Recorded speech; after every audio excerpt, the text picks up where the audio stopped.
కొన్నిసార్లు క్రైమ్ చేసి క్రిమినల్స్ అయ్యి కూడా మనం కొన్నిసార్లు వదిలేయాల్సి వస్తుంది, ఎందుకంటే సాక్ష్యాధారాలు లేక. ఉదాహరణకి సుగాలి ప్రీతి కేసు ఎంత చిత్రంగా ఉంటాయంటే, సుగాలి ప్రీతి కేసు నేను 2019లో ఘోరంగా నన్ను ఓడించిన తర్వాత నేను ఆఫీస్లో కూర్చుంటే సుగాలి ప్రీతి మదర్ వచ్చి, అన్న నాకు ఇలా జరిగింది, నా బిడ్డను ఇలా చంపారు. 2018లో చంపారు ఆ బిడ్డను. చంపితే ఉరేసుకుందని చెప్పారు.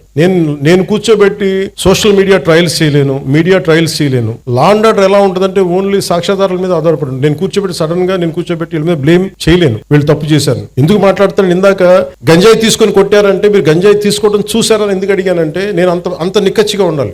నేను ఒక నిబద్ధత లేకుండా నేను మాట్లాడకూడదు. ఆవిడతో కూర్చొని మాట్లాడినప్పుడు 14 ఏళ్ల సుగాలి ప్రీతిని ఆ స్కూల్కి వెళ్ళింది, శవమై తిరిగి వచ్చింది, ఊరేశారని చెప్పారు. బిడ్డని ఇలాగా అవుట్ రీచ్ హర్ మోడెస్టీ ఇవన్నీ పెట్టుకున్న తర్వాత మాట్లాడి వాళ్ళు 1,50,000 మంది వెళ్తే సమస్య ఎక్కడ వచ్చిందంటే, ఎవరైతే కుటుంబం దెబ్బతిన్నారో వాళ్ళు ఏ పరిస్థితుల్లో మరి ఏం జరిగిందో తెలియదు. కానీ సిబిఐకి వెళ్ళా 2019-24లో సిబిఐకి వెళ్ళా ఇమ్మని మేము 1,00,000 మందితో చేస్తే వైసీపీ గవర్నమెంట్ సిబిఐకి ఇచ్చినట్టు ఇచ్చి ఊరిని ఒక తూతు మంత్రంగా లెటర్ రాసి వదిలేశారు. నిజంగా చేయలేదు. మళ్ళీ వచ్చి ఇప్పుడు నేను వచ్చి ఫస్ట్ కేసు అదే తీసుకుందామంటే సాక్ష్యాధారాలన్నీ లాస్ట్ గవర్నమెంట్ నుంచి చెడిపేశారు. పోయిన సాక్ష్యాధారాలని మనం తిరిగి తీసుకురాలేదు. డిఎన్ఏ మనకి మాయం చేశారు, ఫాల్స్ డిఎన్ఏలు పెట్టేశారు, ఏమున్నాయో తెలియదు. సో సాక్ష్యాలు అంత కీలకం. Crime scene